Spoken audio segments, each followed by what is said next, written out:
जय हिंद। तो मेरे प्यारे मित्रों, तो आप देखने वाले हैं कि विगत वर्षों में जो पूछे गए प्रश्न हैं इनके बारे में हम लोग चर्चा करेंगे। यानी कि PYQ के रूप में हमारा ये नज़र आएगा। ये सारे के सारे प्रश्न कहीं ना कहीं किस एग्ज़ाम में पूछा ही गया है, ठीक है ना। तो बहुत ज़्यादा इम्पोर्टेंट होने वाला है ये सेशन। तो आप लोग पूरा वीडियो पूरा ध्यान से देखिए ताकि एक एक बात को समझ में आए, ठीक है। तो यहाँ पे हम स्टार्ट करते हैं ये पहला क्वेश्चन। और पहला क्वेश्चन लिखा गया है कि 100 के सभी अभाज्य यानी कि गुणनखंड का योगफल क्या होगा। तो आप देखेंगे कि 100 को यदि हम भाग देंगे, 100 यदि कटाएंगे तो ये हमारा जो कटेगा वो 2 से कटेगा। ये कितने घर में कटेगा तो हम कहेंगे 50 घर में कटेगा। फिर से यदि ये बहुत अलग अलग तरीके से बनाएंगे, शॉर्टकट तरीके में बताएंगे। तो अभी देखिएगा ये कट रहा है, फिर ये कटेंगे 5 से, तो ये 5 से कट जाएगा, ये 5 से फिर कटाएंगे तो ये घर में। तो ये चाहे तो आप इसे इनके गुणनखंडों को आप ऐड कर सकते हैं। और यदि हम चाहें कि इनके गुणनखंडों को ऐड करें तो आप कहेंगे कि ये कौन कौन से गुणनखंड इनके क्या क्या हो सकते हैं, पॉसिबिलिटी क्या क्या है। तो आप कहेंगे कि यहाँ पे ये पॉसिबिलिटी है कि ये 2 और 2 मिला के 4 भी हो सकता है। और कहें कि इनके साथ साथ यदि कहेंगे तो हमारे पास और भी होगा। ये हमारा जैसे 5 है ना, तो 1 जोड़ 5 जोड़ ये 5 गुना 5 25 ऐसे हमारे हो सकते हैं, ठीक है। तो ऐसे में यदि हम इस दोनों को हम यहाँ पे मल्टीप्लाई होगा, यहाँ पे मल्टीप्लाई कर देंगे तो यहाँ पे कहेंगे 7 गुना और ये दोनों 25 जोड़ 5 कितना हो जाएगा 30 और ये 31। तो ये दोनों को मल्टीप्लाई करेंगे तो कितना हो जाएगा 7 और ये 7 या 21। कौन सा ऑप्शन है? तो option number A is right answer, ठीक है ना। तो ये आसान वे में हम लोग बना पाएँ, और नहीं तो इसका दूसरा मेथड जो होगा वो बहुत ही ज़्यादा लंबा जाएगा, ठीक है। आगे बढ़ेंगे अगला क्वेश्चन की ओर। और अगला क्वेश्चन हमारा है 27 नंबर। बोला गया है क्या कि 12 और 16 के न्यूनतम सारोगुणज जिसमें हम जानते हैं कि कॉमन मल्टीपल जिसे होते हैं उसे कहते हैं। और यहाँ पे लीस्ट कॉमन मल्टीपल यानी कि है मतलब LCM है, ठीक है। और न्यूनतम इसे की बात करें तो ये भी हमारा LCM ही है। तो ये दोनों का LCM निकालना है। 12 और 16 का यदि हम LCM निकालेंगे तो हम देखेंगे 12 और 16 का LCM जो होगा 48 होगा। क्यों होगा देखते हैं। तो 12 और 16 को हम 4 से कटाएंगे तो देखिए क्या है ना, हम लोग अब कॉम्पिटिटिव एग्जाम की तैयारी कर रहे हैं तो ये बहुत ऑब्वियसली है कि इतना तो मालूम ही होगा। 4 से करते हैं तो 4 तिया ही 12 और 4 4 16, 4 तिया 12, 12 चौक 48, ठीक है ना। तो इनका LCM क्या इतना 48 आया। और यहाँ पे क्या दिया, गुणा दिया है, गुणा करेंगे हम लोग। और 10 और 15 का LCM करेंगे तो ये हमारा 2 5 3 दूना 6 6 और 5 30 हो जाएगा ये, है ना। तो यहाँ पे हम मल्टीप्लाई जैसे ही करेंगे तो 8 तिया 24 और 3 4 12 13 14, है ना। तो ये उम्मीद है हमारा ये समझ में आया होगा कि ऑप्शन नंबर कौन सा, ऑप्शन नंबर 1 इसका सही होगा, ठीक है। आगे बढ़ते हैं अगला क्वेश्चन की ओर। आज का थोड़ा सा तबीयत मेरा ठीक नहीं है, इसकी वजह से आपको हो सकता है कि ग्राउंड म्यूजिक थोड़ा सा गड़बड़ जैसा आए, तो इसके लिए सॉरी। लेकिन यहाँ पे थोड़ा सा बारीकी से समझेंगे हम लोग। क्वेश्चन नंबर 28 यानी कि 28 नंबर के क्वेश्चन कहा गया है 5, 10 और 35 के सबसे छोटे सार्वगुणज और सबसे बड़े सार्वगुणनखंड का अंतर क्या होगा। आप कहेंगे तो ये दोनों को यदि हम देखें तो LCM और HCF के बीच में डिफरेंस बताया गया है। तो हम कहेंगे 5, 10 और 35 के बीच में जो कॉमन डिफरेंस होगा हम कहेंगे LCM जो होगा ये 5 ही होगा हमारा। ये बात तो आप जानते हैं क्योंकि ये एक घर में कट जाएगा, बाकी तो कट ही नहीं रहा है। और यदि हम डिफरेंस की बात करें तो यहाँ पे 7 दूना 14 हो रहा है, 14 पंचे 70, है ना। तो यहाँ 70 और माइनस कर देंगे 5 तो हम कहेंगे ये इनका कितना आएगा 65 आएगा। क्या समझ में आया कि नहीं आया, आप लोग जरूर कमेंट में एक बार करेंगे। ये देखिए LCM क्या हो रहा है, LCM 70 हो रहा है। HCF क्या निकल रहा था, HCF 5 निकल रहा था। दोनों को यदि हम माइनस कर देंगे, यहाँ पे अंतर बोला है तो माइनस कर देंगे। जैसे ही माइनस किया तो हमारे पास ऑप्शन नंबर है ना 4 D नंबर का ऑप्शन सही है, ठीक है।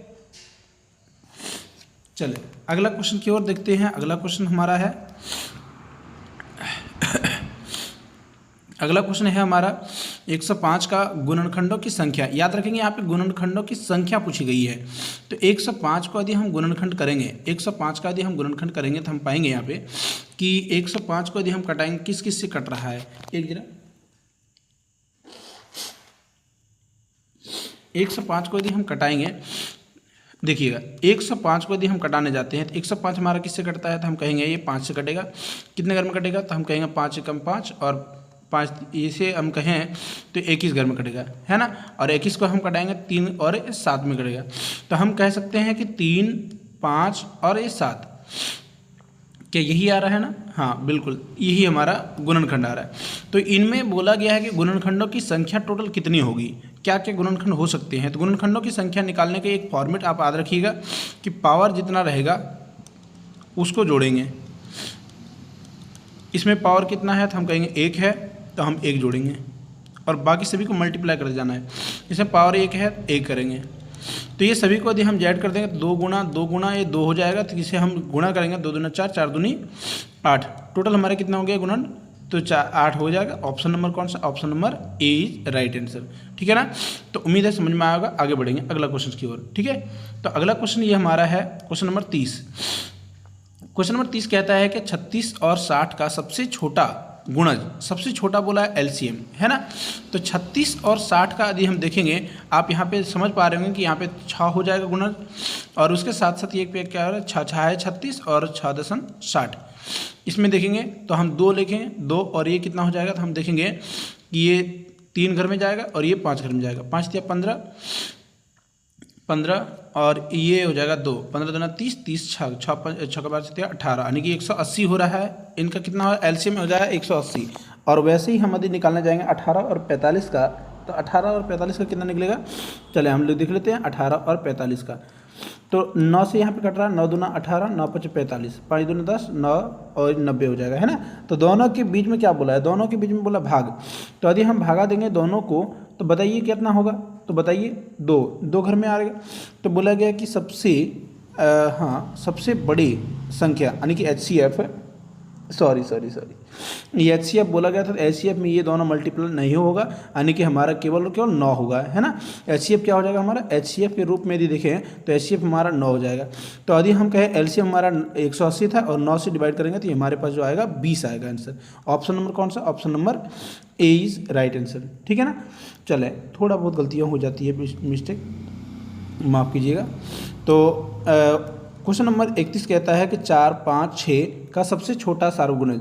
सबसे छोटा सार्वगुणज की बात करें तो यहाँ पे क्या मिलने वाला है, 4, 5 और 6 को यदि देखेंगे तो ये तो पहली बात है कि 2 से कटेंगे, है ना। तो 2, 5 और 3 गुणा यदि 2 कर सकते हैं, इसे कर सकते हैं, है ना। तो 2 दूनी 4, है ना, 4 पंचे 20, 20 दिया 60, तो इसका 60 आ रहा है। और इसका देखते हैं क्या बोला, सबसे छोटा, यानी कि ये भी हम कहें तो ये भी क्या हो रहा है, ये भी हो रहा है एलसीएम। तो यहाँ पे 5, 6 और 9, तो 9 में हम देखेंगे यहाँ पे क्या हो रहा है, 3 कॉमन आ रहा है। तो हम कहेंगे 2 गुना 3 हो जाएगा और एक यहाँ पे 5 हो जाएगा। तो 5 दूना 10, 3 दिया 9, 9 यानी कि 90 हो जाएगा। अब दोनों के बीच में डिफरेंस बोला है, तो डिफरेंस कितना हो रहा है, तो हम कहेंगे सर 30 का डिफरेंस हो रहा है, क्योंकि ये 60 हो रहा है और ये 90 हो रहा है। तो दोनों के बीच में डिफरेंस कितना, 30 का। ऑप्शन नंबर कौन सा, option number A is right answer, ठीक है। उम्मीद है समझ में आ रहा होगा। चले आगे बढ़ेंगे अगला क्वेश्चन।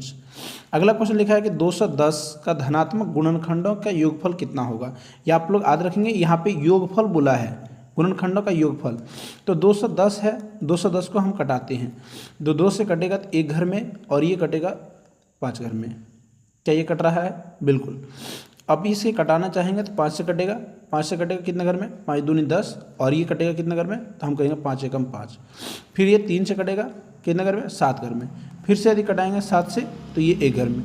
तो हमने कुछ देर पहले ही कुछ इस प्रकार से गुणनखंडों को देखे थे। तो हमने यहाँ पे देखा योगफल निकालने के लिए क्या करे थे, योगफल निकालने के लिए हम यहाँ पे याद करके देखेंगे, पहला वाला क्वेश्चन में ऐसे ही किए थे। तो वैसे ही हम पावर में देख रहे हैं, यहाँ पे कितना हो रहा है, 5 हो रहा है, 5 यहाँ पे पावर कितना 1 है, 3 पे पावर 1 है, 7 पे पावर 1 है। तो 1 होने की वजह से हम क्या करेंगे, 1 जोड़ 2, योगफल बोला है तो सभी को जोड़ने जाएंगे, है ना, जोड़ते जाएंगे। तो ये हो जाएगा 1 जोड़ 5, है ना, 1 जोड़ 5।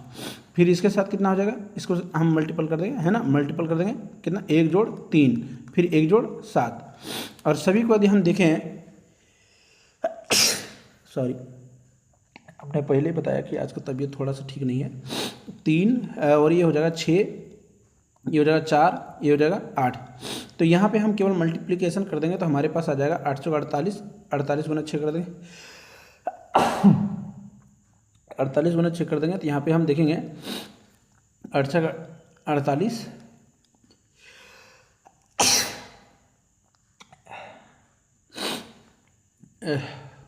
सॉरी 24 और 4 यदि बात करें तो 24 और 4 28, और इसमें हम 3 से यदि मल्टीप्लाई करते हैं तो यहाँ पे मिले 38 24 25 26 के 6। यहाँ पे देखेंगे दो बात तो मिल रही है। पहली बात तो कि लास्ट में 4 होनी चाहिए।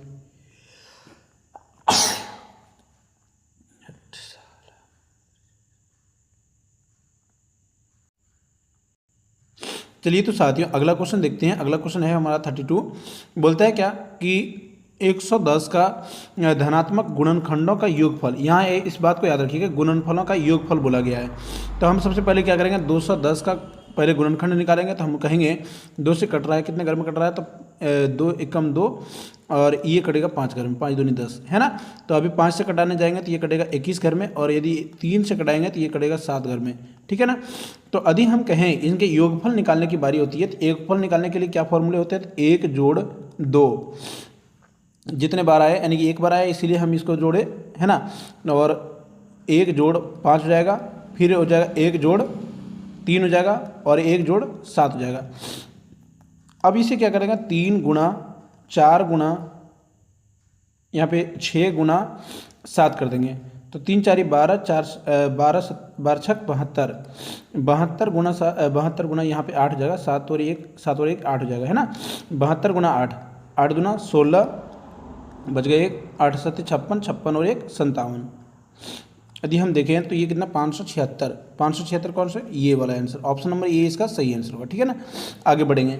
अगला क्वेश्चन नंबर 33 को देखते हैं। क्वेश्चन नंबर 33 क्या कहता है, बोला है कि 21 और 49 के बीच 7 गुणजों के योगफल, है ना, और उसी प्रकार से 25 और 30 के